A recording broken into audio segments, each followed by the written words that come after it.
Karen Sperling, and in this video I'm going to show you how to turn this photo into this painting in Corel Painter.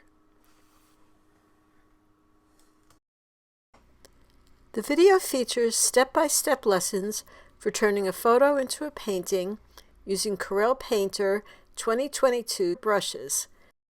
You'll see how to paint with Painter brushstroke by brushstroke. You'll also see tips for using Painter's toolset, including tracing paper, auto painting, and cloners, all for $9.99. My videos get rave reviews like these.